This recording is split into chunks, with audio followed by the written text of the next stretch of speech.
Andrew was with me all the time.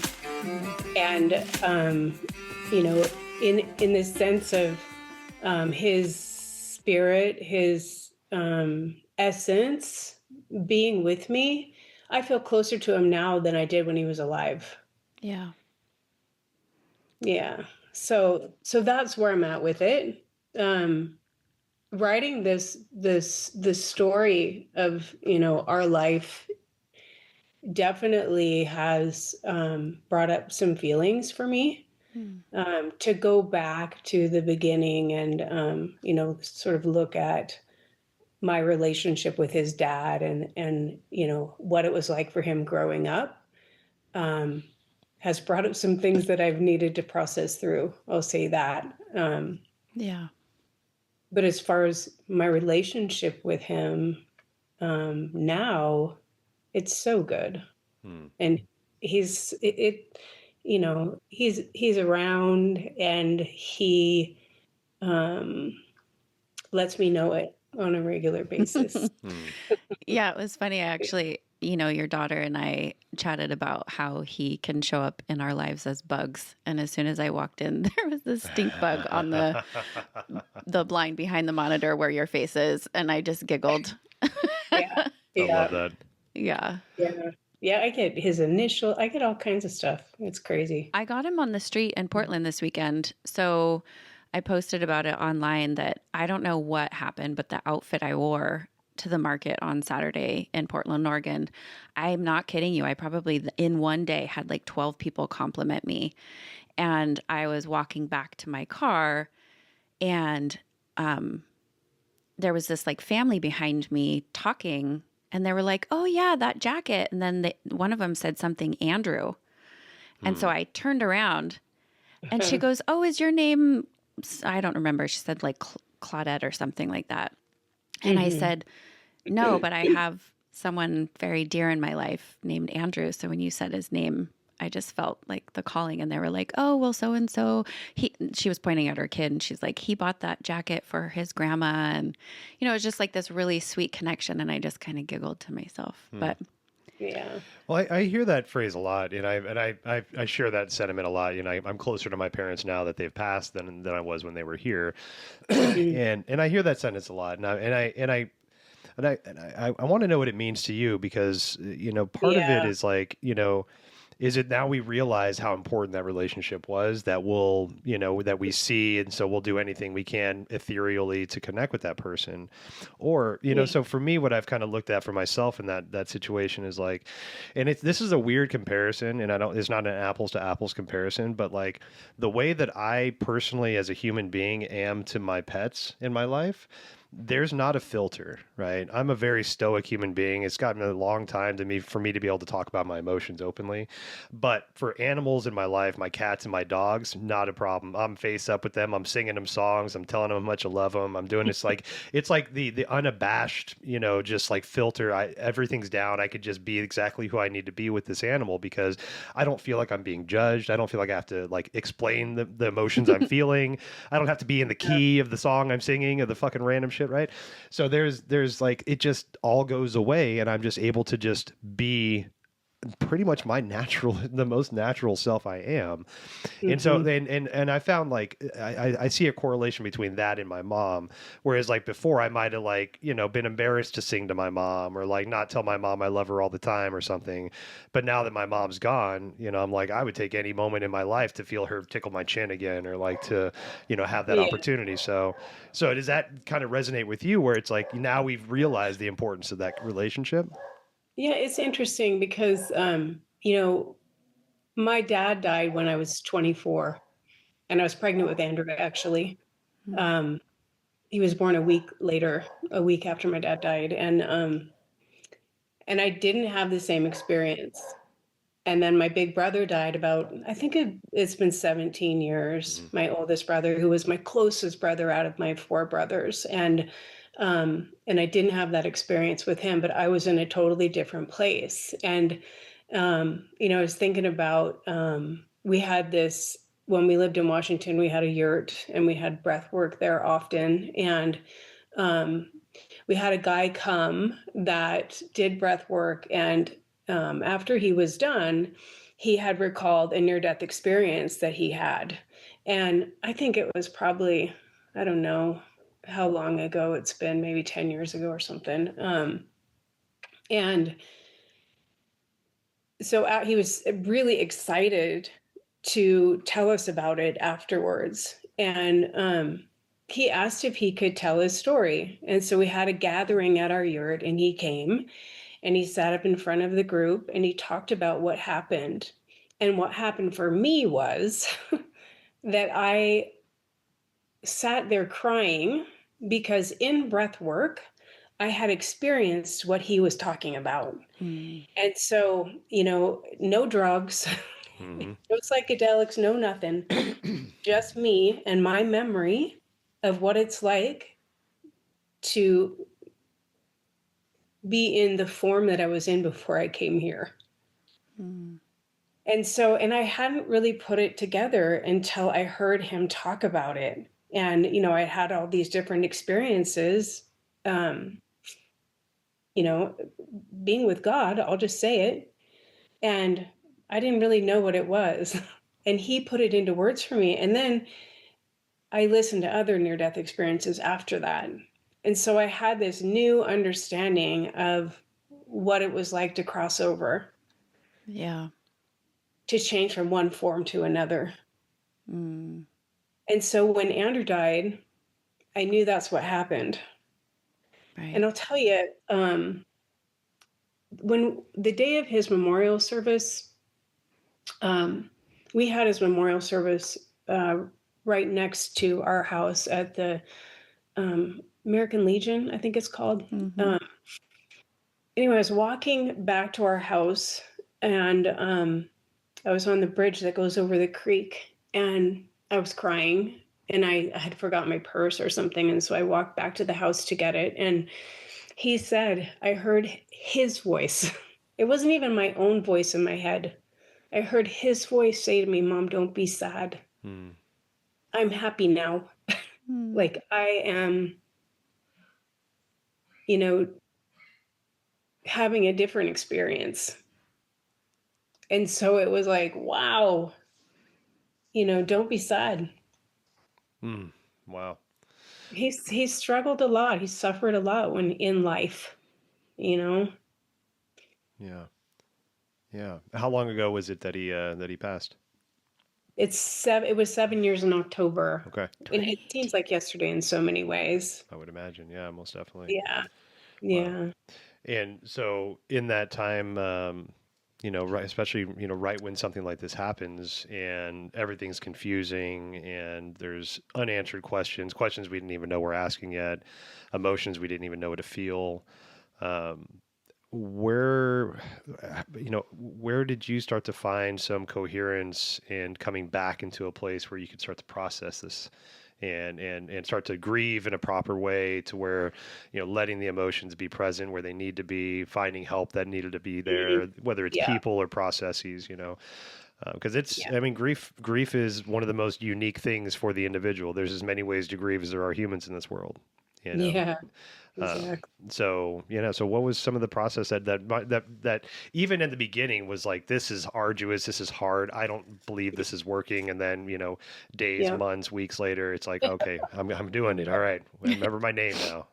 Yeah, it's interesting. I knew Andrew was going to die. Okay.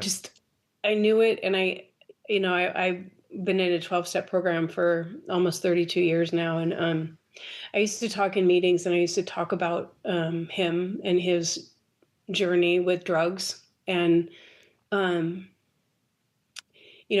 used to say, I know I'm going to be okay no matter what. He's out, he's using heroin, he's overdosed, he's, lived through it. But I know I'm going to be okay no matter what. And I didn't know that he would kill himself, though, Mm. And to top it off, it wasn't just that he took too many drugs. He shot himself in the head, and so it was completely different than what I expected. Yeah. I did. And I spent a lot of time, trying to help him and trying to fix him and trying to make him okay, and treatment centers and anything that I could do, and we sent him to Choose Again. My husband actually found Choose Again through Gabor Mate, and he had done an interview online with Dietrich Walsack, the founder of Choose Again, who has such a dear place in my heart. I love him so much. Yeah. I'll cry over Dietrich. And it's gratitude. Yeah. And I didn't know I was looking for it. I was, happily sponsoring women and going through holding step groups at my house, and, you know, on a spiritual healing journey, for, at that time, I think it was 22 years or something like that. No, maybe more. Anyway, doesn't matter. And Travis, my husband, found Diedrich and listened to him, and kind of dabbled in and out of him, and then introduced me to. He would send me podcasts of all kinds of different people all the time, and or YouTube videos, and Travis decided eventually at some point that he wanted to go to Choose Again in Costa Rica. And so he called one day, and Diedrich answered the phone, which was unheard of. And they had a conversation. He was actually in the middle of a session. He answered the phone. Well, Travis, he called him back. And they ended up talking about Andrew. And so instead of Travis going, Travis came to me and he said, "Hey, what do you think about offering it to Andrew?" And I don't know if it was a week or 2 weeks before that, he had overdosed, and he was in Kirkland at the Park and Ride that's right by Evergreen Hospital. And he would have died if he wasn't that close to the hospital. And so his friend that he was with called 911, and, they came and they gave him Narcan and they took him to the hospital. And that was only, I think, a week or two before we offered for him to go to Choose Again. And he said he'd go. He was, sort of at his wit's end, and it was pretty funny. They wanted him to be like 12 days clean or something when he got there. And so we just tried to make that happen by sort of, policing him and hovering around him. And it didn't, I mean, I don't know what it was like when he got there, but he had money when he left. And so I know he at least drank on his way there, but he wanted to go. He wanted to go to Choose he Again. He did. He was at a place where what he was doing wasn't working for him anymore. And, he was living in his van, and I would let him sleep in our driveway. He would call me or text me and say, "Hey, can I sleep is it okay if I sleep in your driveway tonight?" And, I had gotten to the point where, I wouldn't give him money. If he was hungry, I would go buy him food. But I wasn't, I was trying my damnedest not to enable him. Yeah. And, I remember like him being in jail sometimes, and I would be so relieved that that's where he was at, because I worried so much that he was going to die. and I'm here to tell you that it doesn't matter how much you worry, you can't change anything. Right. Yeah, man. That's a pretty big realization for me after he died. But anyway, so he went to Choose Again, and he was there for 6 months. And Travis and I went there about, I think it was about 2 months after he was there already. And we went for 12 days. And when we got there, they had already had dinner, and so they had saved some dinner for us, and we were sitting out at the table. They have this big long table that overlooks Lake Arnall. It's just such a little paradise there. I love it there so much. Anyway, we were eating, and it was beans and rice and guacamole. Their Tico meal. and Andrew was in the kitchen, and he was, on kitchen duty that night. He was doing dishes and helping clean up for dinner. And I heard him in there interacting with everyone and laughing and having a great time. And I was sobbing Hmm. because the change that happened in him in the short amount of time that he was there was overwhelming. It was like he couldn't even, before he left, he couldn't even look someone in the eye and have a conversation with them. He was so full of shame. Wow. Yeah. And so it was like, wow, something here works. Yeah. What was You it about know? that program that actually drew you to it? Like, was it talking to Dietrich himself? Was it, the husband, your Travis's kind of interactions Yeah, to? it was Travis. I Okay. mean, he's, I really feel like, and I've had experiences where I just know this, that he has been, we've been a guide for each other. Um, and before we did Choose Again, we did Coda, and there's a program called Legacy that we did, where you look at early childhood trauma and just seekers, both of us together, and we're healers by nature. Um, our life path numbers and numerology are both the same, and we're healers. That's what Hmm. we do. And so we were looking for something to do together, and he found this, and it was really interesting for me because when I went there, I'm willing to go, I'll check it out, and Andrew's there, and they're going to help him, and I got my program, and it's really interesting because I always felt like something was missing, and I Mm. didn't know what it was, and but but the first couple of circles I sat in at El Cielo in Costa Rica, um, I had a headache because I was really trying to figure out what didn't work about it. Mm. What was the loophole? What was, because it was so different than AA really, and Yeah. what I had learned. I grew up Catholic, and the difference is that they ask people to take radical responsibility for their own experience, and that means there aren't any victims Mm-hmm.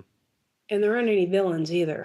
Mhm. That's beautiful. Yeah. Yeah, I yeah, love that. And I didn't know that Choose Again had that verbiage, but within the past maybe 10 years, I've been hearing similar kind of dialogues where, your trauma is not your fault, but it's your responsibility once you realize it's happened, right? And yeah. so it's not blame whoever did it, but what tools can I get? What practitioners can I work with? What modalities can I find that are going to help me support me in the way that I need the support? That's not just, living in the victimhood or blaming all the people around me rather than just trying to fix me.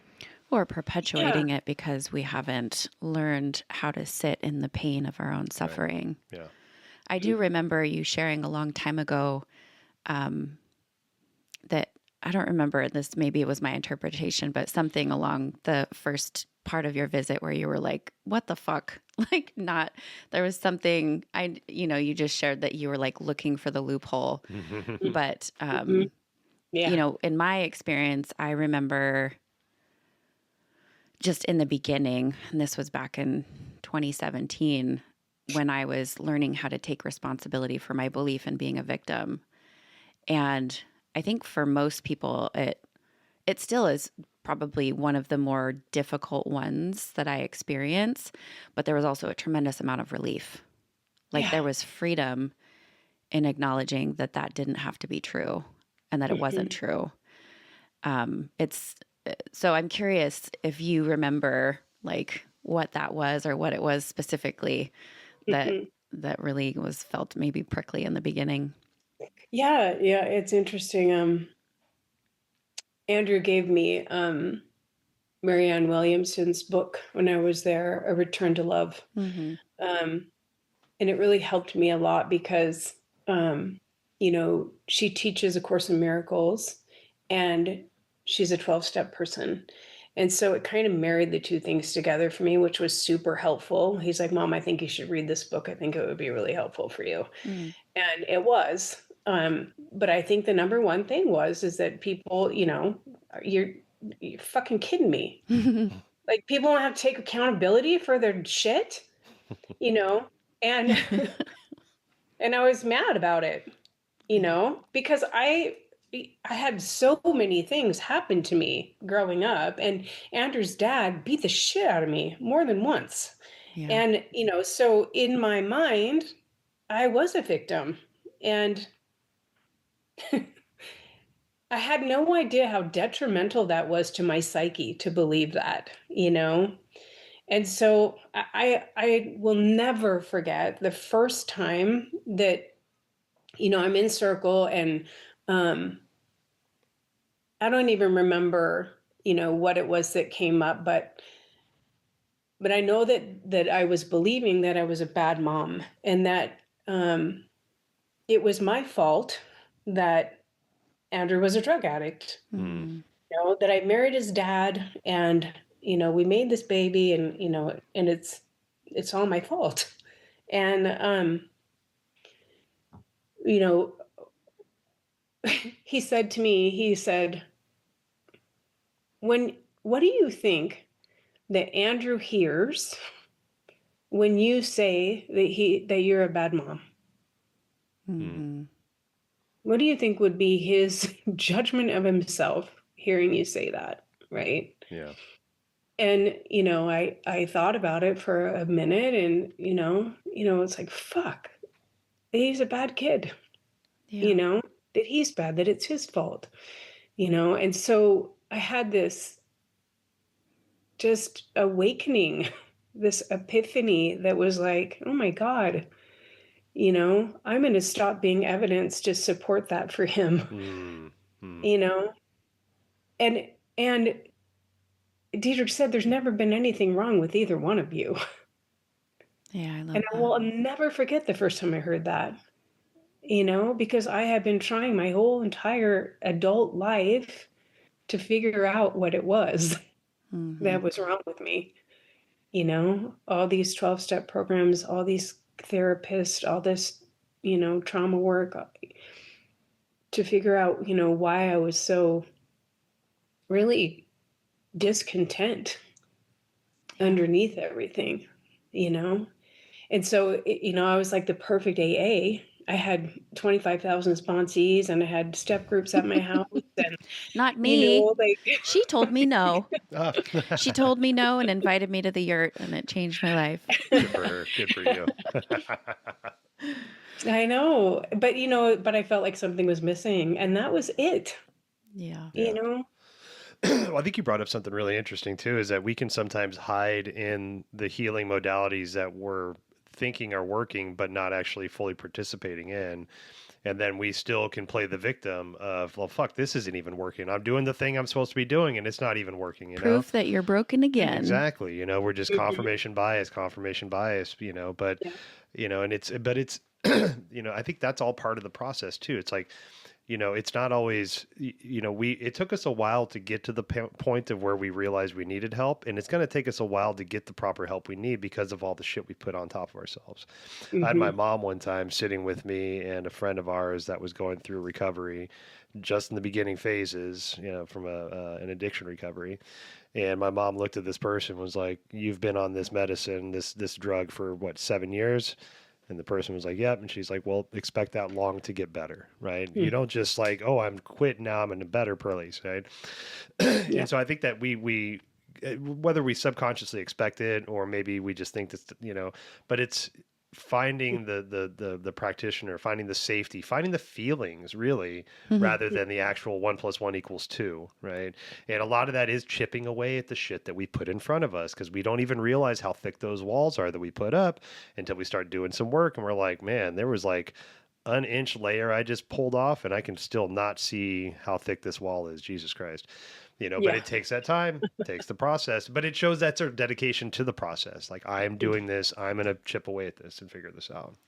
Yeah. No, I totally agree. And I wouldn't, take away anything that I did, because it has helped me to be a really good facilitator, all of the background, and I've done my own work. There's nothing worse than going and, going to a therapist that hasn't done their own work and, trying to have them help you.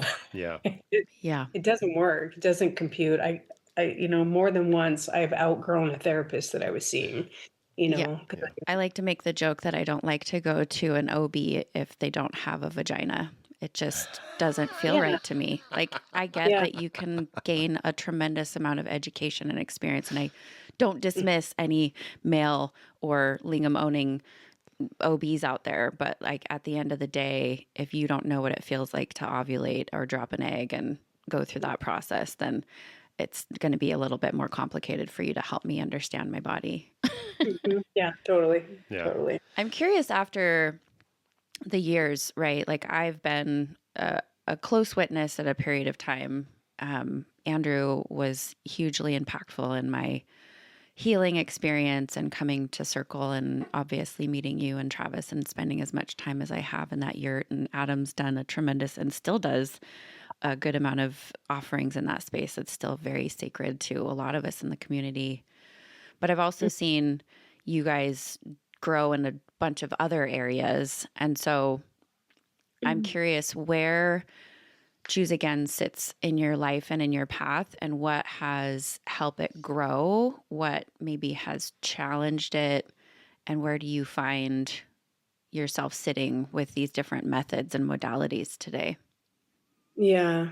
Well, first I want to go back a little bit because Adam had asked how I dealt with it when Andrew died, and I want to just say Oh, that yeah, thank you. we were already doing Choose Again. We went to the center and we came back and we started doing circles. And we knew that we needed to have a fellowship. We needed other people that practiced it too, Mm-hmm. because that's what we were used to. And so at the time, both of us were doing 12-step groups.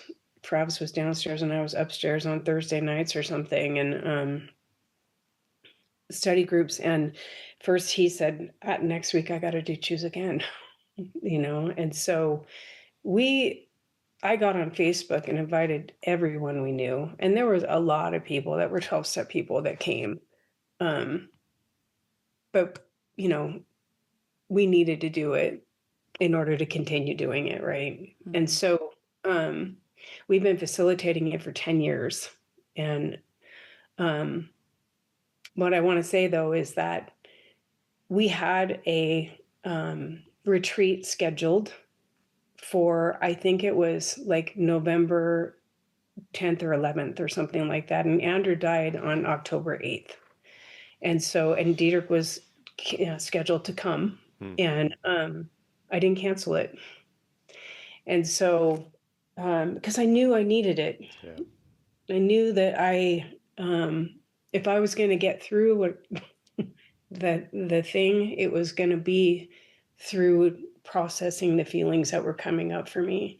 And Dietrich told me, he said, don't jump into it too soon. Don't process it too soon. Give yourself the opportunity to feel it. And he said that the fact that you didn't cancel the retreat lets me know that you're serious about this work. And I was. Because it had already given me so much relief. I believed it was true. And so he said, if it comes, let it come. If it goes, let it go. You got to lay on the floor in the morning and sob your eyes out in order to get up and make it through the day, do that. But remember this, there aren't any exceptions to this work. And so either you're a victim of it or you're not. Oh. And so that is some of the best advice I think I've heard ever. Mm-hmm. Jesus Christ. I mean, the fact that he said, don't try to process it, just sit with your grief. I think, in the converse, right? There's some people that will never get to the processing of their grief. They're just going to sit in it, right? And don't know how. They don't have the tools. They're available, but we feel crippled. To the other side, where it's like, I'm going to get past this now. This is my challenge. Give me a practitioner. Give me a modality. I've been to 15 breath classes this week, and I'm like writing letters to butterflies and shit, and it's like, okay, feel, right? Because we're humans. We got to feel the feels. I had a therapist tell me one time if I wasn't feeling grief after my mom died, they would be worried because grief is a natural feeling. So if we Yeah. don't give ourselves the proper process time to let, and it's not like, oh, Adam has 10 weeks of process time and Awa has 12 weeks and, Wendy has, Right. no, it's like, hey, man, feel it until you feel it, right? Yeah. So Yeah. I love that coming from somebody is such a high up, ability to say like to push just their program. Hey, jump Yeah. right in, Wendy, choose again. No, it's like, Yeah. hey, feel your Yeah. feels, right? Yeah. And I knew better too, because we had circle twice a week and I didn't go out there. For probably, well, until we did the retreat. And so for a month, I didn't go out there because I knew it was too soon for me. And I knew that, um, you know, that I wanted to be sad, Yeah. you know, but I also knew it was my choice. Hmm. And so, a couple of things that happened during that process for me were, one thing I noticed, there's something in Course in Miracles that's called radical true empathy. And true empathy is when I see someone as God sees them, perfect, whole, complete. And then there's, empathy as we know it, joining with somebody's suffering, agreeing with them, um, you know, uh, Feeding it. telling them how sad they should be, Hmm. Yeah. that kind of thing. And I noticed it was like, when I would get upset and I knew who to call. I knew who to call if I wanted to keep being sad. And then I knew who to call if I wanted the truth reflected back to me. Wow. Good for you. It's like, I wonder what this is for you, Hmm. would be you know, one way of responding to it. And another way would be, oh my God, you poor thing. Hmm. I feel so bad for you. I don't even know how you're getting out of bed. And, and I noticed which one made me feel better. And it certainly wasn't the one that was siding with my suffering. Yeah. Right. And so that's what, that's where it came in, this idea of there aren't any exceptions. And so everything can be processed through this 6-step process. And when I started processing it, the thing that came up for me the most is that, somehow I was going to lose love.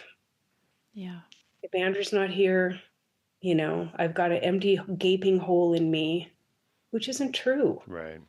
It's not true. I'm whole. Hmm. I'm complete. And love comes from me. It doesn't come from outside of me.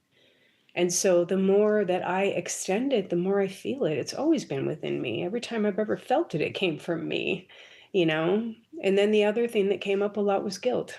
Yeah. And so, am I guilty? No. No. Is that the way that God sees me? No. No. Welcome, love. If you're feeling the pull to remember your power, soften your body, and return to your truth, I invite you into my world of healing arts and transformational coaching.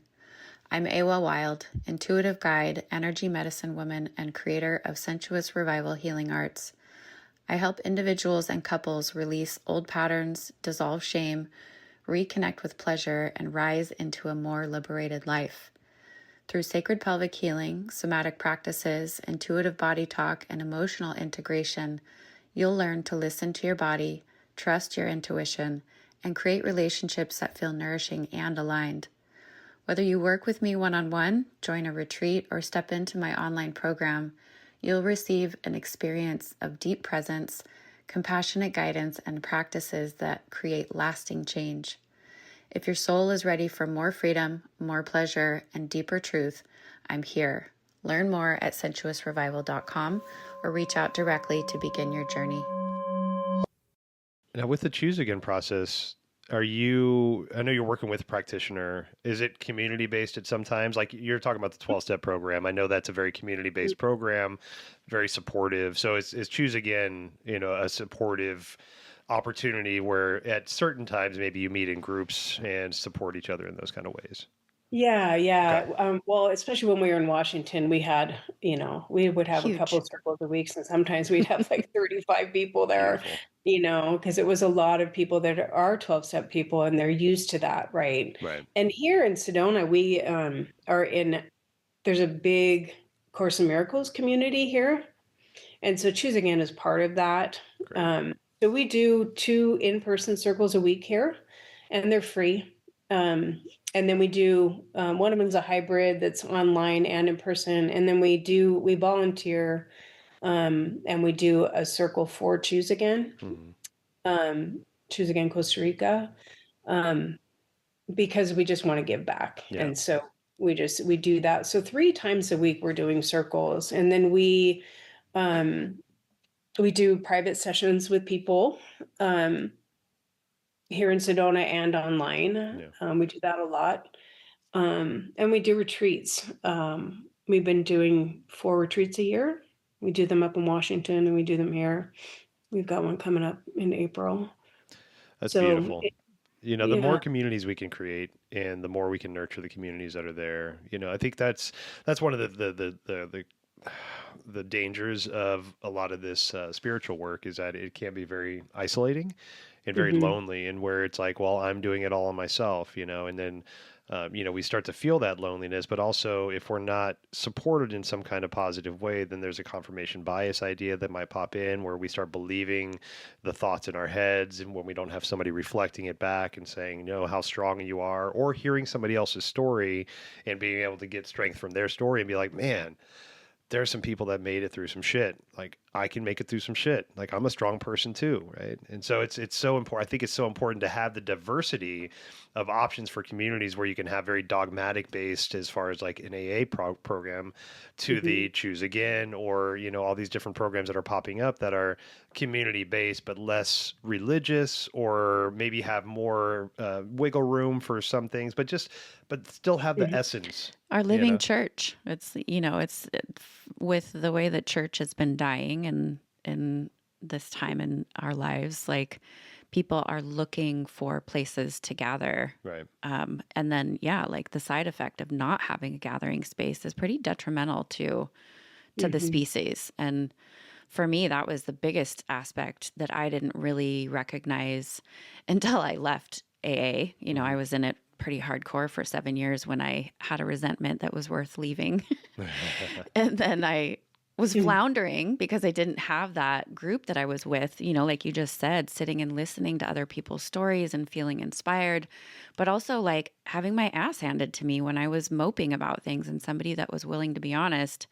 And so that's when I ended up back at the Tuesday women's meeting where I mhm, met Wendy. And I still was like not convinced that I wanted to go back to that, because I did feel like I had outgrown it in some way, kind of similarly to what Wendy said. Like there was something that was still missing or didn't quite resonate for me. And ultimately, what it boiled down to was like the idea. And, I do love and respect. I know we've talked about this on other podcasts regarding 12-step work. So I'm not saying that, mhm, don't go there. I think Definitely. that it's a beautiful place. But the admission of powerlessness just pissed me off from the very beginning. And, take what you leave or take what you like and leave what you don't was mhm, great that I learned that early on. But then getting introduced to this other group, and I don't remember, I think I've said this many of times when Wendy and I've talked. She said yurt, and I was like, I don't even care what you're doing, I'm coming. And so yeah, it's really interesting to listen back to you sharing about that. And like, I don't know why I didn't grab tissue coming into this conversation today, because I knew I was gonna have oh good, Adam's got some, thank you. I knew I was gonna have some moments of just mhm, feeling,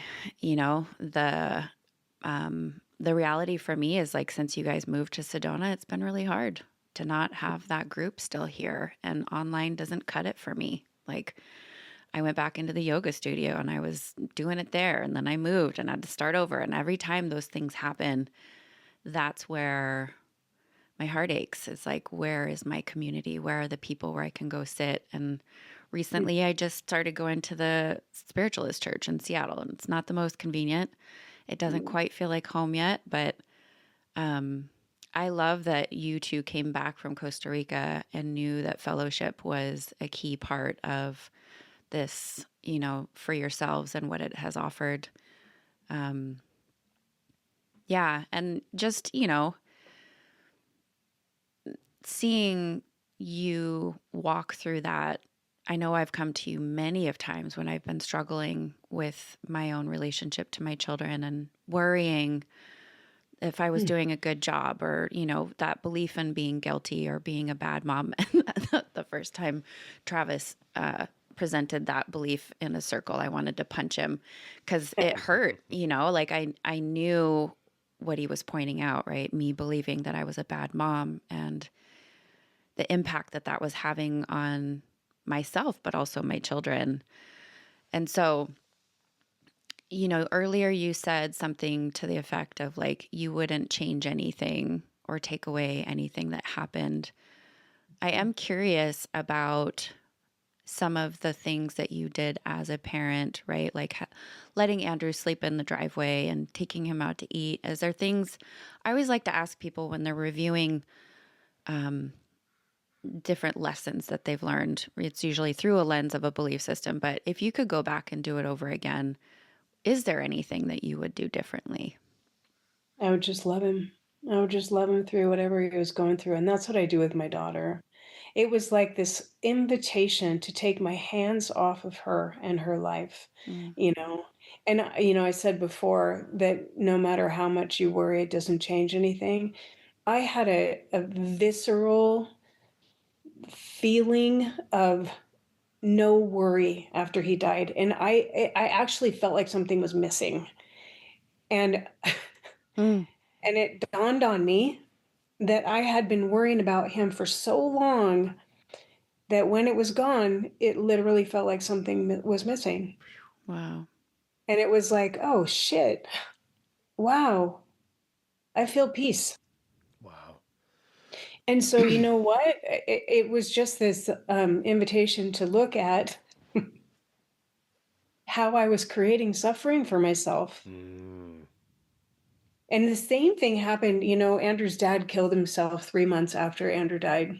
And the same thing happened with him.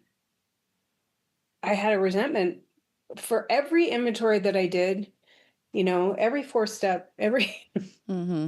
he was on every single one. He beat me up so bad one time that I lost a baby. And this is how much I hated him, right? Yeah. And and it was such a big lesson in you're doing this to yourself. The secret of salvation is but this, that you are doing this unto yourself. It's a line in the Course of Miracles. And, so I'm creating my own suffering by insisting that I'm a victim, and really that by insisting that someone else is guilty, Mm. you know? And so what Choose Again does is it gives me the opportunity to look at what I made it mean about me. Mm. And so, what kind of person, you know, gets in a relationship with someone that beats the shit out of them?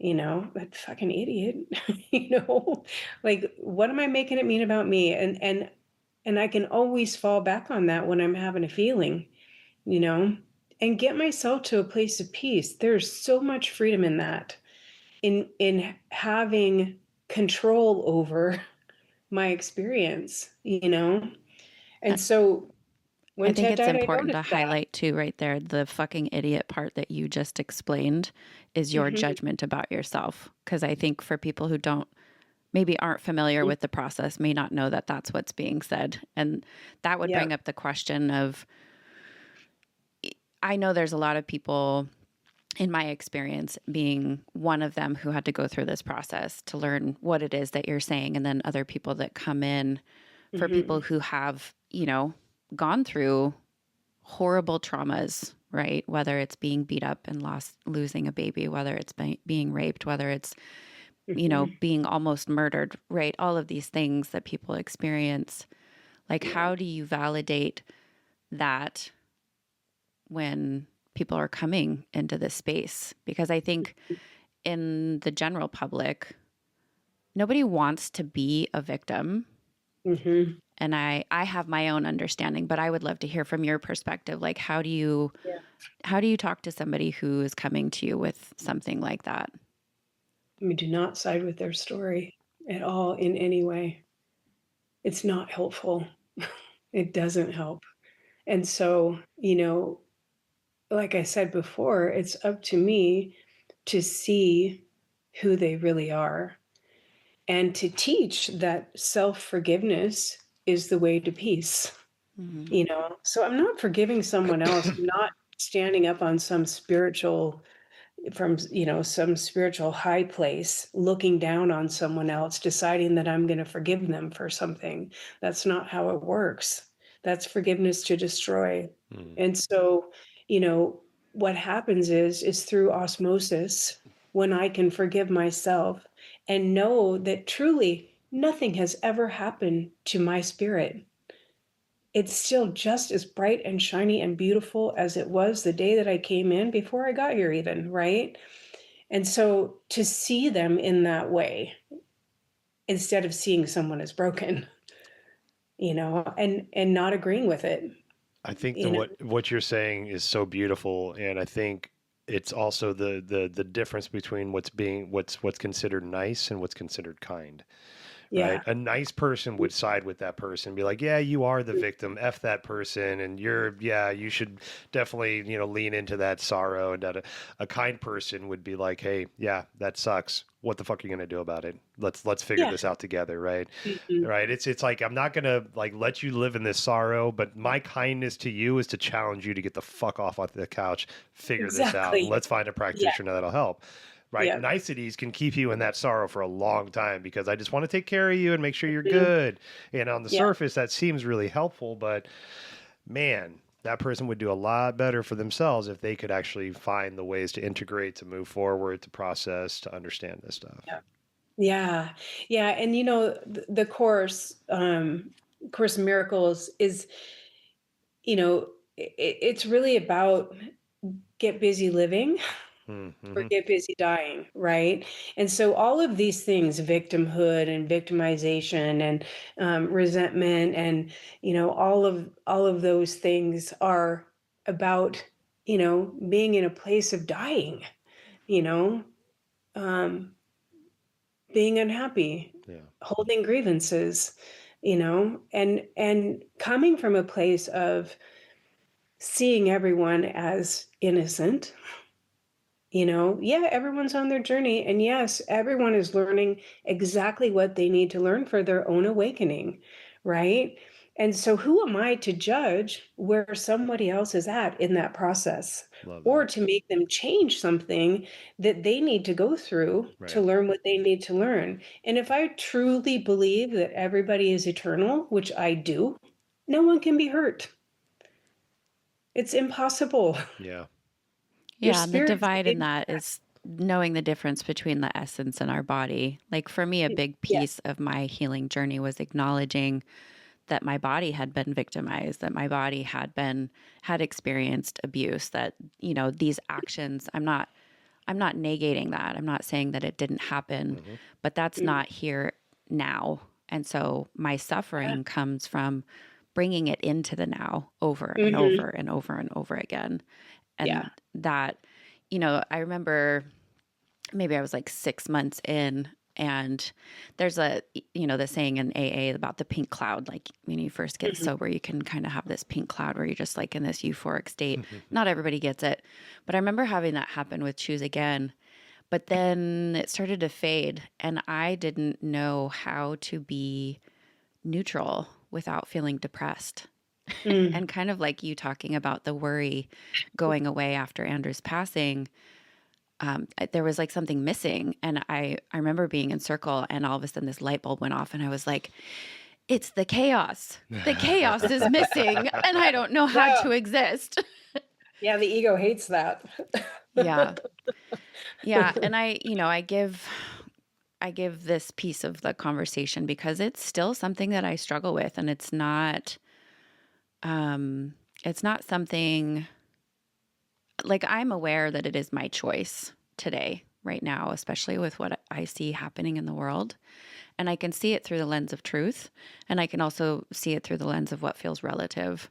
And right now I'm choosing to be in both places. And I know that when it's become too heavy, I feel depressed. I can't get off the couch. I'm not looking for places to do my healing.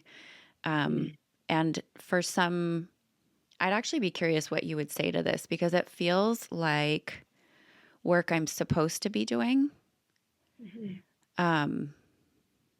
Like if I am not doing it, it feels like I'm ignoring what I'm feeling, and I'm still processing. And of course, it's almost always guilty victim.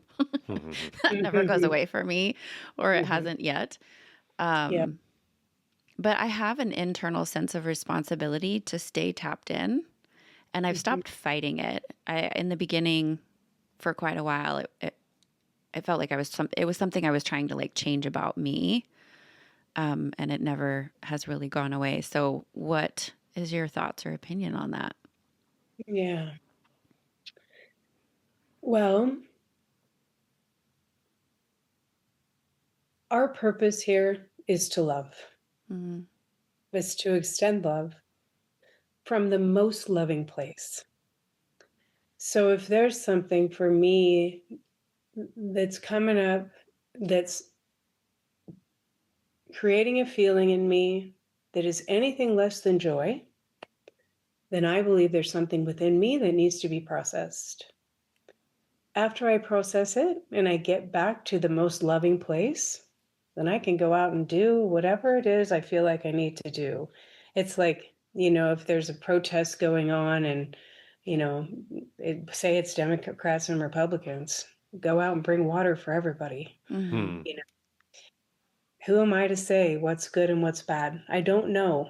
The Course talks about judgment in a way where I'm incapable of judging anything without having all the information. So I would have to know everything that happened in the past and everything that's going to happen in the future in order to have a right judgment about what's going on.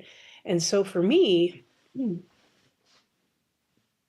I have no idea what even is happening out in the quote unquote world, because I create the world that I see. And my world is pretty amazing and beautiful. I used to have a therapist that said, you want to scare the shit out of yourself? Watch the news. Turn it on and watch it. And I'm not saying, don't do what you feel impelled to do or passionate about doing. Do it from a place of nobody's broken. Yeah. Nobody can, again, I keep quoting the Course, but it's what I live. So, there's a line in there that says, no one can hurt the Son of God. And, it gives me chills to say it because it's impossible to hurt what you are. Yeah. Well, I love what you just said about the amount of energy and information it would take for you to make an opinion that felt good for you to make. And I think that's such a strong thing for us to understand as humans. I heard a therapist talking the other day, and I can't remember his name, unfortunately, but he was saying, like, I think we take for granted that we have the ability, as our brain has, to actually understand what is actually happening in this world. Like, we only have 4 lobes in our brain. That's not enough to figure this shit out. And to have opinions outside of our own immediate space of view, like opinions about the world on the other side of the world, opinions about space now, opinions about Mars. It's like we don't have the computing capacity to actually do that. And to your point, which you just made, Wendy, like for me, and this is where I come into this, and I actually share a very similar kind of mindset that I've gotten towards. If I wanted to make an opinion, let's just say like just generic news shit right now, I don't watch the news either, but let's just say like the political shit, right? If I wanted to make an actual informed opinion for myself to feel good about, I would take so long and have to ingest so much information and go through so many different emotions to say like yes or no to. I don't want to do that. I would much rather help all the people that need the help rather than make an opinion uninformed, because for me to make an informed opinion would take more time than I would want to give it. So I would make an uninformed opinion, which would negate half of the populace for coming into helping me because I've already made an opinion against that type of person, which now negates them from coming in to me, whether I say only one side or the other or not. The energy I'm putting out there is putting that. I want to be neutral so I can help anybody. I don't care what the fuck you believe in. If you want help and you're willing to do it, fucking let's do that shit, right? I don't care if you're green, you're purple, you're left, you're right, you make up your own fucking direction. Don't care. If you need help and you're honest and earnest about doing it, fucking come see me, right? So I think, like, to your point, Wendy, like, I think the more opinions we have, the more narrow we're fucking allowing ourselves as practitioners to actually help people that need the help, right? Yeah. I know I have work and to I do really, because I don't have those opinions. And what it brings up is actually the question of like, how do you then identify help? Because I am happy to support anybody in learning to love themselves and therefore everyone. But if I have somebody knocking on my door and they treat my family differently and they need a glass of water just because it's hot outside, nah, dude, love you. You can go walk to the store. And that's where, like maybe that is helping. Maybe that's helping them reflect on the way that they choose to operate in the world. I don't know, but that's like I would dig into the word help in that phrasing of because. And I agree with that. I think where I'm coming from really is, I don't want to put words in anybody's mouth, but when let's say I take it a political opinion. Mm-hmm. I've now said that I feel like I am right. I am correct in my thinking, which means that swath of the population is incorrect in their thinking. And that to me, I don't know my neighbor well enough to say, like, because you believe in the opposite color that I believe in politically, you are inherently a bad person. Right. For me to figure that out, I'd really want to sit down and have like multiple meetings and coffee dates and talk about like your family and where you came from and like, were you raised by a river? Did you play in the woods? Shit like that. That's why we do the podcast. And then it's like, and then the colors go away and it's like, who fucking cares? We got 10 fingers and 10 toes. We all like dirt and fucking sky shit, right? Cool. Let's do that. Right. Right. Yeah. Thank you. That's what I was thinking exactly. I don't care. Yeah. It's. I really believe that if I believe God is everything or God is nothing, then God is everything and God is love and love has no opposite. And that's the place that I choose to live from. Or I can believe that God is nothing and that I'm running the show. And thank God I'm not. And then I'm always deciding, this is good, this is bad, this is wrong, this is right. And then, for me, what I would do is I would say, how does it feel? How does it feel to want to be right? Or how does it feel to be wrong? Mm-hmm. And then how does it feel to be wholly neutral? Not have any judgment. Yeah. And that's how I want to feel. I want to be at peace. And so I'm willing to look at any feeling that feels less than joyful to me, So if I'm outraged about something that seems to be happening, then I've got something to look at within me. But that's just me. I want peace. I want to live from a place of peace. Yeah. And, I've been around the block. And so, and so I know that I can use those things that come up for me to get back to that place. And I feel like that's the proper use of the will, is to really use it. I can use it to reinforce my beliefs that I have about myself and everybody else. Someone's fucking guilty. Or I can use it to remember who everyone is, including myself, that we are pure and beautiful and light beings and, all the things. And, I've had some good, I'll just say it, I've had some really great psychedelic experiences where I know that nothing here matters. Yeah. And I know what's true, and it's love. Yeah. I was listening to a person that was talking about their personal near-death experience, and they survived, came back, and I can't remember the circumstances around, you know, what their incident was, but when they came back, one of the things they said was, they were like, okay, yeah, I died. I saw the light. I did all the things, right? And I went to the place and I got talked to and told them to come back. And somebody asked him, he's like, what did it feel like? And the person said, it felt like taking off a shoe that was tied too tight. Yeah. And it's just like that for whatever reason, that for me For was wearing just a like, bra. don't do that. But yes, I'd imagine from the feedback I've gotten, and I've had to save a few women after yoga that are stuck in their bras, Yep. which if you're asking the male yoga teacher to say you're fucking desperate, Yep. right? And I get it, right? I'm going in with a blindfold. We're just working this out, right? But you know, you have that awkwardness in life, you know, and it's like we got to have these things that can help us re-regulate and get back into these places that show us that, you know, we're trying too hard or we're moving away from ourselves or whatever the case may be. But you know, it's creating an opportunity in our lives to where we can actually ask ourselves that question. Like, we're not in a society, and I'm a man, so I don't get this 100%, but I have two very young daughters, 21 and 17. Our society is not even set up to let a woman take her menstrual cycle off of work, right? To be like, just to makes her body feel better and to remove herself from a guest facing society if they don't feel that way, right?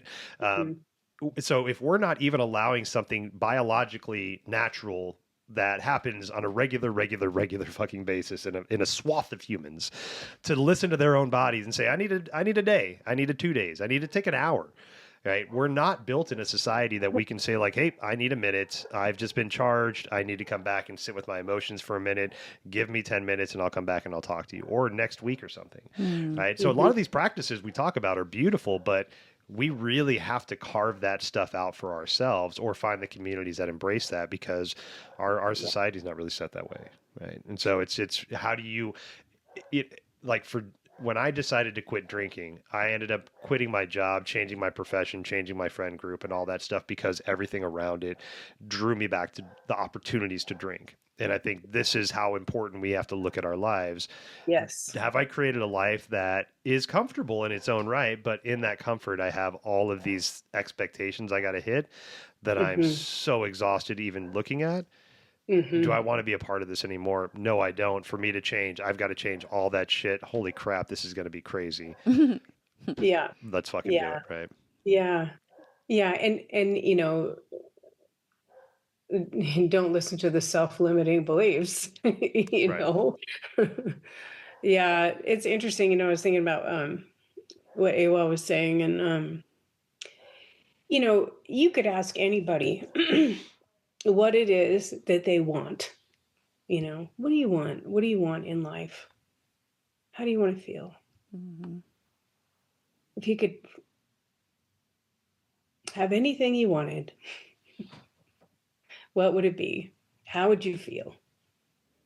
You know, and then most people aren't willing to do what they need to do to get to the place where that's what they have. Yeah. You know, and I'm willing to do it because that's what I want. I want peace. Yeah. I want to be happy. I find what's interesting too is a large amount of people are afraid to even answer that question. And it is based on I don't know the what I lack. want. Yeah, I don't know what I want. And it is from the work that I've done and what I've witnessed with clients is it's the belief that they're unworthy of receiving the thing that they want. But I've also learned how to essentially unpack the layers of the wanting that almost always come back to a place of peace. It's usually peace or happiness when people come in, you know, like, I want, you know, where I'm at in my career, like, I want to grow my business. Why? Well, because I want to be financially stable. Why? Because that will give me time to do the things that I enjoy. Why? Because that will bring me happiness. Why? Because that will be peaceful, right? So just like following the trail of crumbs to the root desire. And I think where I've come into my journey that, like, I've been so grateful to get to this place of acceptance is that right now, like, I don't feel like what I want is peace. I know that it's there, but like, I'm also okay with the fact that shit just feels chaotic, and I'm going to continue to utilize these tools to help me process, to see what I'm believing, to see what it's for. But it took me longer than I want to admit, a long time to give myself grace that this is the phase that I'm in right now. Because, I see people like you, and I see people like Diedrich, and I see other people that are doing certain work. And I see these people as like a friend of mine sent me the other day this video about being a light post. Like there are these people that can anchor in that. That's Yeah. not where I'm at right now. And I'm not mad about it anymore. I used to Yeah. feel inferior. I used to feel guilty. And I also projected that and felt judged.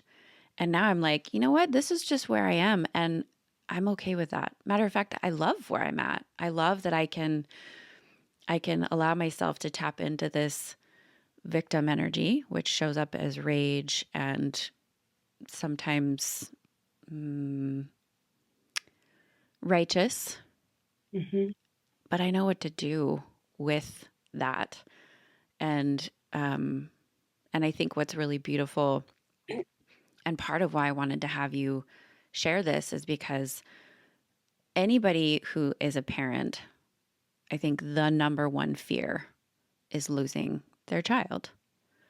And I have a woman in my life that I won't share her story, but I've been inviting her to be on the podcast. And recently she said, I'm not ready because I don't feel like I've gotten to the other side where I'm anything inspiring. And so I shared that you were going to be on here, and that when we published it, I would share it with her so that she could listen. Because I know that there isn't one way for everyone, but I've also seen so many people from so many different walks of life come into the work of Choose Again, and they integrate in their own way and in their own depth. And that was kind of my line of questioning, because I laugh. I remember when we were first doing Circle, and there were a few of us in the group that did energy work and work with astrology and, did a lot of other avenues. And there were some people in the group that didn't support that concept so much. And I've seen things change for people over time. And so that's my curiosity that I was asking, like, what else are you doing? What has helped support you? I mean, I see that stuff as just for fun. It's part of the, the course says that, that this is a dream. This is a waking dream or a sleeping dream. And all that stuff's part of the dream. Yeah. I find myself here. I believe I'm here. What am I going to do? There's so many offerings of spiritual work here in Sedona. There's, every morning at 6 a.m. there's a step or a workbook study group lesson of the day that I can get on. There's every day at 2 o'clock, there's a text study group I can go to. There's they call it escape training calendar of social events that we do just to go out and find joy and have fun. And, and so what do I choose to do? And what I choose to do is be reminded of what the truth is. And so I surround myself with people that are in the same mind frame, that believe the same things. And does stuff still come up for me? Hell yes. And how do I live from a place of peace no matter what's happening? That's what I'm interested in doing. No matter what seems to be happening around me, right? And so I know that I'm in charge of that. Yeah. And whatever anybody's doing, and Diedrich says this all the time, if it's working for you, more power to you. Amen. Keep on doing it, I would never tell anybody what they should do, but if they come to me for help, I'm going to help them see who they really are. And that's what I'm interested in. I'm interested in innocence, I'm interested in seeing people as God sees them, you know, and I really believe that we are all at our core those beautiful innocent babies that came in here without any beliefs, without any, you know, shit in their backpack, you know, and and that at our core, that's who we are. You take away all of the blocks to love's presence, you know, all the stuff I made up, all my programming, and that's who I am. Just an innocent little baby, Yeah. Mm-hmm. you know, not worried about what anybody thinks about me, and, you know, just here to have fun, to experience life, you know, and I get to decide how that happens. Yeah. And that's awesome because I always thought it was happening to me, you know, and now I know that I'm creating it myself. What a gift. That perspective shift is such a beautiful thing, you know, and it's always there for us, you know. It's just it's when we're ready to understand and open our minds up to realize the perspective shift Hmm. is. And so all of this, you know, this arc of life that you've been experiencing, you know, at least the past 7 years since Andrew passed, but probably before that when all of the tumultuousness, um, and you're writing a book now, is that right? Yes, Okay. yes. So is this like an arc of the story of Andrew and the healing you found? Is this like how are you approaching this? Because there's a lot of ways that that's something like this story can be so beneficial and so Yeah. empowering for folks to hear. Yeah, it's interesting because it started out that way. And, you know, we have, you know, speaking of fun things to do, we have a medium that comes to our house and we do group readings. Amazing. He's a guy in the community that we've become really close with. He's a good friend of ours. And I think 3 times now, Andrew has come through. Maybe it's been 4 times, saying that he wants me to write a book. Mm-hmm. And he wants me to tell our story. Okay. And, you know, so it started out really about that. But the more I started writing, the more, you know, I would looked at my past and my childhood and, you know, sort of what created my beliefs and my drive, my my sort of my true nature's drive for healing, you know. And so now I'm going back. I'm going back further. And so it'll be a memoir of mine Okay. and Andrew will be part of it. Mm-hmm. Yeah. And so and I have a writing coach which is really helpful and yeah, it's and I know, you know, it doesn't matter what happens with it. Mm-hmm. It really is for me. Yeah. Yeah. It's probably pretty Um cathartic, especially going back farther, like you said before, Andrew, and you know, mhm. making it more of a memoir and you know the experience. Because it's probably even as much self work as we do, there's still some stuff that we probably haven't looked at in a while because there's so many things we're Yeah. dealing with now, right?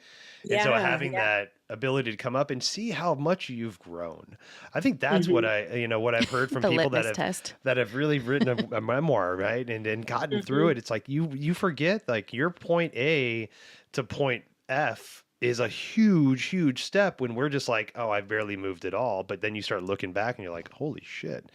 Okay, I've Yeah. been doing it. Yeah. All right, cool. Like, not Yeah. Yeah. like, you know, like champion me, but man, that's right. I am strong. I've been making some good moves. I've Oh changed my man. mentality, right? It's Yeah. great. Yeah, yeah, and I have. I've done so much healing. It's really interesting because I've done so much healing that I go back and look at it and I'm finding the love that was there, Hmm. you know, Yeah. that, you know, I think we tend to remember the bad and traumatic things. And there was a lot of love Yeah. in my, you know, my whole experience. And so it's really a beautiful thing to be able to go back and find that too. Hmm. Yeah, that's a really good point. I think that I heard a therapist talking about that with our internal narratives and saying like, let's say that let's say I'm 46 right now, right? An actual fact, I'm 46. I've never been in a bad accident in my life, but this car accident. But the point this therapist was making was the recency bias, right? And we can do that as far back, and we're forgetting the forgetful bias as well, right? So say I've had 46 years of loving driving. I drive everywhere. I drive all over the country. I drive all the places, and then I get in a bad car accident. I survived the car accident, but now every time I get behind a car or wheel, I'm like, I've never been safe driving. I've never felt safe. Oh my God, this is all just traumatic. I can't believe, oh my God, I can't believe I used to. And then we start talking to ourselves about the recency bias of I'm never going to feel safe again, but we lay it over our entire past life. And I think Yes. the converse, we can do the same, right? I've never felt safe, or I've always been in love. It's like, actually, there was some pretty shitty parts of life that you had to get through, right? Yeah. But we don't Yeah. remember because, hey, man, there was a philosopher, actually, there's a thought experiment on the internet right now, and this philosopher was talking about it, and it's basically the idea that you can't prove that the universe wasn't created last Thursday. Mhm. And that breaks my brain. Exactly. But but Exactly. it's like when we have this reflection opportunity, it doesn't matter. You can ask me that question all you want. I Yeah. can start to remember that I have grown, so I can see my own arc, so that in my head can go away. But Yeah. but it's like, if we're not thinking in that way, then I'm like, No. shit, I don't remember what I did yesterday. Yeah. Thursday? It could have Yeah. happened. Fuck. Yep. Just implanted the brains and the memories in Adam's head. Yeah. I like the theory Yeah. that everything is happening all at once and all time. Like Mm. that was part of my experience with one of the psychedelic ceremonies that we did. And I saw it was like the petals of a lotus that were like laid out for eternity.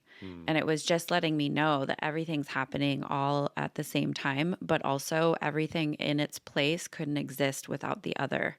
And so I had this really wild understanding in that experience, and I revisit it in these kinds of conversations, which is really helpful for me to remember like everything is actually happening as it's supposed to. And Yeah. one of the things that I like to say to myself, and a lot of times when I'm working with people, especially when we are going up against like deeply ingrained belief systems in our culture, is that all of this could be complete bullshit. But if it helps me feel better, if it's Mhm. quote unquote working, Right. then Mhm. why not run with it? Right. And the disclaimer on that for me that I try to be mindful of is as long as it's not making, which I know making, I'm going to put that in parentheses or parentheses is, making other people suffer. So like me believing what I believed is not causing anybody else to suffer. Me practicing my healing methods and modalities is not causing anybody else to suffer. My kids might have something to say about that because when I set boundaries around what time I have to go to bed, we had that conversation yesterday where I told my daughter, from now on, if you don't have your plans set before 10 p.m., they don't happen because you're not going to come to me and wake me up to make late night plans. And she's like, oh, okay. And it's because I need my sleep. Damn Like straight. it's really, really important for my health and my healing. And so, being able to understand that like my way is my way and your way is your way. And I am not here to tell you that it needs to be done any differently unless you want to hire me, and then I'm helpful for you to support you and you finding your own way. Mhm. With writing the book and just in general, like, being that this is a podcast where I really want people to be able to hear stories and take away something that they might be able to help, be able to help them on their journey. If you're alive and living as a human being on the planet, it's likely that you've experienced death to some degree, right? Maybe not if you're a newborn, but it's still there.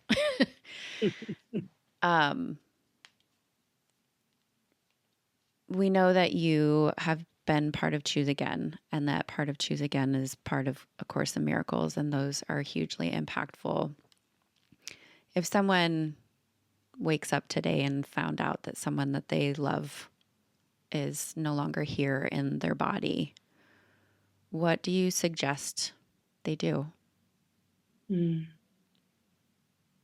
Well, I don't know what I would suggest that they do because there's nothing to do really. Mm. But what I would say is that you've never lacked anything. You've always been whole and complete. Love can never leave. It's in abundance. It's your true nature. And so, I think it's so messed up, in our country Mm. when someone dies, you know. It's celebration, you know. What did I enjoy about this person? What did I love the most about this person? You know, and because I know that the feeling, and I was writing about my dad's death the other day, and the feeling that came up for me was that I had a big gaping empty hole in me, and that when my dad left, love left with him. Mm-hmm. And it isn't true. It isn't true. I've had so much love in my life since that happened 36 years ago or whatever it was. And so, everyone is going to die. Mhm. Yeah. Everyone dies. The body dies. My spirit will live on. And I honestly believe that. I believe it's true for everyone. And so, it's like, I mean, don't get over it. I Yeah. wanted to say get over it, but that's not nice. That's not loving. That's not kind. But, you'll get through it. Yeah. I heard somebody say one time that death is not the opposite of life. Life is ongoing. It's always birth is the opposite of life. Mm. Right. So Yes. life is always there. Or sorry, birth is the opposite of death. Life is just always there. It's always existing. Right? We're Mm. just different forms, energetic forms, physical forms, ethereal, Mhm. like things we, again, back to our lobes of our brain, things we can't understand. Like I do not have the physical capacity of a brain to understand what is after this and what's next. But all I know is that nobody's come back. So it must be pretty fucking cool. Right. Yeah, I mean, from the ego's perspective, for sure, right? Like there is no understanding it. Yeah. So Mm-hmm. interesting. I in one of the journeys that I did, I had this like, brief moment where I had total knowing of everything, Hmm. and you can't bring it back with you. You Mm-hmm. can't. Like it's, Yeah. but I know it's there, and I can tap into it anytime I want, you know, that really that God is everything, that I I being a part of God am everything. I'm connected to everything. There's no separation between me and my son or my dad or my big brother. There's no separation. And that's what I was going to say about James, the guy that came and talked in the yurt about his near death experience, was that he said that. He said, I felt closer to the people that I loved than I did when they were alive. And that was from a place of being dead, Hmm. Mm-hmm. you know? And so, and I know that for myself, that I feel closer to Andrew than I did when he was alive. He's with me constantly, Yeah. and there's no separation, Well, you know? that's it. Like there's that gnosis, the word gnosis of the inner knowing without any context as to why. There's no, Mm-hmm. I have no Mhm. proof to feel the way I feel. I can't convince you. Just like, but it's like Yeah, that's our consciousness, right? I yeah. cannot convince you, Awa, that I am conscious, but because you see similarities in what you're conscious, what you decide as consciousness define as, we just Mhm. project that and be like, well, if Mhm. I'm, subconsciously, if I have to believe that I'm having a conscious experience and he's kind of doing similar shit to me, then I've got to trust that he's having a conscious Mm-hmm. experience, right? But it's not everything I can prove. I can't scientifically prove I'm conscious. It's not a thing, right? Right. Well, and there's always somebody else who's in the ego's mind more or less conscious. Right, right. Right? Yeah. There's there's the measurement of one's consciousness. And I remember I think it was Travis that said this to me. My brother had a psychotic episode and he had gone missing and was really struggling, and that was a huge part of my work and She's Again in the earlier days, was just working through my own feelings about his experience. And Travis looked at me and he goes, how do you know he's not just blissfully happy in there. And I was like, fuck off, dude. you know, but it really made me think like, yeah, Yeah. whether it's somebody walking down the street talking to Mhm. themselves and, or living in a place that it doesn't seem healthy or reasonable for me. Like, again, that place of like, it's Mm, not for me to decide whether or not somebody's awake and conscious. And mm, back in, God, this might have been like 2008. I had a counselor say to me when we were reviewing some of the people and the things that had happened in my childhood, and he said, what would happen? How would you feel if you imagined everybody before you were born sitting at a round table, and that God asked them to play these parts? Who loved you enough to play this part in your life? Wow. And we were yeah. talking about my father, who was a not very kind human to me. Mhm. And it shattered my story, which was huge. It gave me space. Like I Mm. needed it to break apart so that I could breathe free of that identity that I had taken on. And so, Mhm. these are ways that Choose Again in a course has been really, really profound for me in my journey. And, when I asked the question of like, what would you recommend someone do? I know that there's nothing to do. Like, Mm, being present is, mm, with what you're feeling, but also like it's kind of been a thread through our conversation of like finding the people who are going to tell you the truth, yeah. finding fellowship, like the biggest Mhm. thing, and this is definitely my projection, is like, I don't want to feel like I'm alone. And I Mhm. can know that I'm not alone, right? There's the gnosis. I can Mhm. know that I'm not alone. And if I'm going through something really, really big that's going to challenge me, part of that knowing I'm not alone is being connected and Mhm. having resources to support the Yeah. process that I'm in. So, Yeah. I just have learned that I'm never alone. I'm never disconnected. mhm, And my number one relationship is with God. Mm. It's not about other people. It's not about people showing up for me in a way, that I would find beneficial. It's about me finding the truth of who I am. And that's been my journey. And, it's interesting when Andrew died, I had so many people, like I had sponsees and so many relationships in AA, and people wanted to do stuff for me. Everybody was reaching out. I was getting cards and flowers and phone calls and, text messages. And I just decided to let everybody do whatever they wanted. Mm. mhm, Yes. Yes. You want to come? Yes. Clean my house? Yes. Bring me? Yes. And I knew that it was for them, yeah, that they were doing what they needed to do to get through what was happening with me. Yeah. And, you know, did I love going to the fridge and getting food? Yes. If I was hungry, but I needed to process it in my way, Yeah. you know? And so it's hard to say what somebody should do. I can say what I did, Yeah. and I did choose again, when I was able to let myself off the hook for a minute, you know, of blaming myself. And, so interesting because I remember the mornings waking up going, oh, okay, fuck, it did happen, right? Yeah. When I would wake up.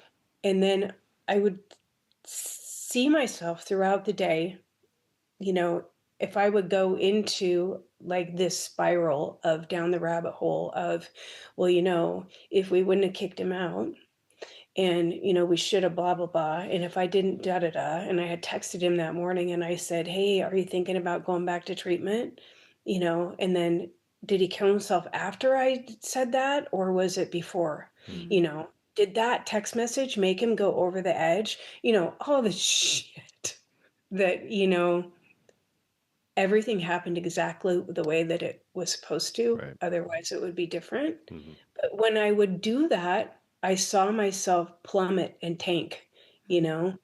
And so I had the awareness to know that I needed to change my mind.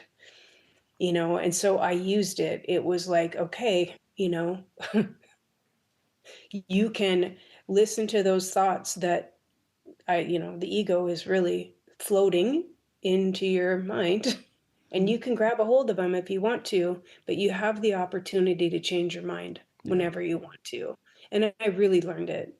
And I could see that I was doing it to myself, that I was causing myself suffering, or I was celebrating the time that I had with Andrew.